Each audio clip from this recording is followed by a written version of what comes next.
മുതലേ ഇന്ത്യയുമായുള്ള സംഘർഷത്തിൽ തോറ്റു പിൻവാങ്ങിയാണ് പാകിസ്ഥാന് ചരിത്രമുള്ളത്. പാകിസ്ഥാന്റെ ഈ തോൽവിക്ക് പിന്നിലും ഇന്ത്യയുടെ ഈ ജയത്തിന് പിന്നിലുമുള്ള പ്രധാന കാരണം ഇന്ത്യയുടെ ചങ്കുറപ്പ് മാത്രമല്ല, അവിടെ എല്ലാമുള്ള റഷ്യ എന്ന അധികാരിയുടെ സാന്നിധ്യം കൂടെയാണെന്ന് എടുത്തു പറയേണ്ടതാണ്. ഇന്ത്യ എന്തുകൊണ്ട് റഷ്യയോട് പണ്ട് മുതലേ ഇത്ര അടുപ്പം കാണിച്ചിരുന്നു എന്നത് ചരിത്രം പരിശോധിച്ചാൽ വ്യക്തമാകുന്നതേയുള്ളൂ. അതറിയുന്ന ആർക്കും റഷ്യയെ ഇന്ത്യയുടെ പ്രധാന സൗഹൃദ വലയത്തിൽ നിന്നും പറിച്ചു മാറ്റാൻ സാധിക്കില്ല. അതിനുള്ള ഏറ്റവും പ്രധാനപ്പെട്ട ഒരു ഉദാഹരണമാണ് 1972 ഇന്ത്യ പാക് യുദ്ധം. സാക്ഷാൽ അമേരിക്കയും ചൈനയും ബ്രിട്ടനുമൊക്കെയാണ് അന്ന് പാകിസ്ഥാന് വേണ്ടി കളത്തിലിറങ്ങിയിരുന്നത്. പാകിസ്ഥാനേക്കാളും കരുത്തരാണെങ്കിലും ഇന്നത്തെ അത്ര സാങ്കേതിക മികവ് അന്ന് ഇന്ത്യക്ക് കാര്യമായി ഉണ്ടായിരുന്നില്ല.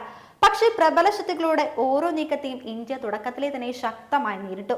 പാകിസ്ഥാന് വേണ്ടി ഒരു യുദ്ധം പ്രഖ്യാപിക്കുന്നതിന് മുമ്പ് തന്നെ കിഴക്കൻ പാകിസ്ഥാനിലെ സ്ഥിതിഗതികളും ഇന്ത്യ എങ്ങനെ ഇടപെടുമെന്നൊക്കെ അമേരിക്ക നേരത്തെ കണക്കാക്കിയിരുന്നു. കിഴക്കൻ പാകിസ്ഥാൻ തകർന്നുവെന്ന വിവരം കിട്ടിയ American president Richard Nixon USS എന്റർപ്രൈസിനോട് ബംഗാൾ ഉൾക്കടലിലേക്ക് നീങ്ങാൻ ഡിസംബർ 9 നിർദ്ദേശം നൽകി.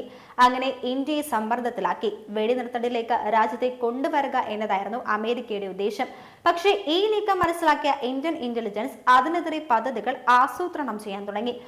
അങ്ങനെ ഇന്ത്യക്കെതിരെ പടയൊരുക്കവുമായി അമേരിക്കയുടെ ലോകത്തിലെ തന്നെ ഏറ്റവും വലിയ ആണവോർജ യുദ്ധക്കപ്പലിൽ ആണവ ആയുധശേഷിയുള്ള 70 ഫൈറ്റർ വിമാനങ്ങളുമായി അമേരിക്ക ശ്രീലങ്കയിലെത്തി.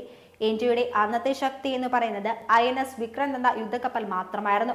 ഇതിന്റെ 5 മടങ്ങ് ശക്തിയായിരുന്നു USS എന്റർപ്രൈസിനുണ്ടായിരുന്നത്. ഇതേസമയം തന്നെ ബ്രിട്ടനും ഇന്ത്യക്കെതിരെ പടയൊരുക്കവുമായി എത്തുന്നുണ്ടെന്ന വിവരം സോവിയറ്റ് ഇന്റലിജൻസ് ഇന്ത്യക്ക് വിവരം നൽകിയിരുന്നു. ഒരേ സമയം ഇരുവശത്തു നിന്നും വമ്പൻ ശക്തികൾ അന്ന് ഇന്ത്യക്ക് നേരെ പാകിസ്ഥാന് വേണ്ടി പാഞ്ഞെടുത്തുകൊണ്ടിരുന്നു. ഭീഷണികൾക്ക് മുന്നിൽ ഇന്ത്യ വഴങ്ങില്ലെന്ന് മനസ്സിലാക്കിയത് കൊണ്ടാണ് യുദ്ധമെങ്കിൽ യുദ്ധമെന്ന ചിന്തയിൽ അമേരിക്കയും ബ്രിട്ടനും ആ തീരുമാനമെടുക്കുന്നത്. അതുകൊണ്ട് ഇന്ത്യക്കെതിരെ നിങ്ങൾ ആയുധമെടുത്താൽ അത് നിങ്ങൾ റഷ്യക്കെതിരെ ആയുധമെടുത്തതുപോലെയാണ്. ഇന്ത്യ റഷ്യ ബന്ധത്തിന്റെ ആഴം ഇതിലും വ്യക്തമായി ശത്രുക്കൾ മനസ്സിലാക്കിയ ഒരു നിമിഷം ചരിത്രത്തിൽ ഉണ്ടായിട്ടുമില്ല. ചൈന, അറബ് രാജ്യങ്ങൾ തുടങ്ങി ശ്രീലങ്ക വരെ അന്ന് പാകിസ്ഥാനൊപ്പമായിരുന്നു.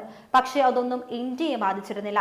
സഹായം അഭ്യർത്ഥിച്ചു ചെന്ന അമേരിക്ക തടിയുരുകയും ഇന്ത്യ വീണ്ടും പാകിസ്ഥാന് നേരെ തിരികുകയും ചെയ്തപ്പോൾ അടിയറവില്ലാതെ പാകിസ്ഥാന് മറ്റു വഴികളൊന്നുമില്ലായിരുന്നു. അങ്ങനെ വെറും 2 ആഴ്ച കൊണ്ട് ഡിസംബർ 16 93,000 പാകിസ്ഥാൻ സൈനികർ ഇന്ത്യയിൽ സൈന്യത്തിന് മുന്നിൽ കീഴടങ്ങിയതോടെ ആയുധത്തിൽ റഷ്യയുടെ കൂടെ ബലത്തിൽ ഇന്ത്യ വിജയം കരസ്ഥമാക്കി. അന്നു മുതൽ ഇന്ന് വരെ സാങ്കേതികപരമായും സൈനികപരമായും വാണിജ്യപരമായും ഒക്കെ ഇന്ത്യയും റഷ്യയും ആ അടുപ്പം കാത്തു സൂക്ഷിച്ചിട്ടുണ്ട്. ഇപ്പോഴുള്ള പാകിസ്ഥാന്റെ ഈ തുടർച്ചയായ പ്രകോപനത്തിലും റഷ്യ ഇന്ത്യക്ക് പൂർണ്ണ പിന്തുണയാണ് നൽകിയിരിക്കുന്നത്. പക്ഷേ അതിലുമുപരി പണ്ടത്തെക്കാളേറെ സൈനികപരമായും ആയുധപരമായും ഒക്കെ വികസിച്ച ഇന്ത്യക്ക് വലിയ തോതിലുള്ള ശേഷിയൊന്നും ഇതുവരെ കൈവരിക്കാത്ത പാകിസ്ഥാനെ കീഴ്പ്പെടുത്താൻ വലിയ തന്ത്രപ്പാടൊന്നും പണ്ടത്തെ പോലെ ഇപ്പോഴും വേണ്ടി വരില്ല എന്നത് മറ്റൊരു കാര്യം.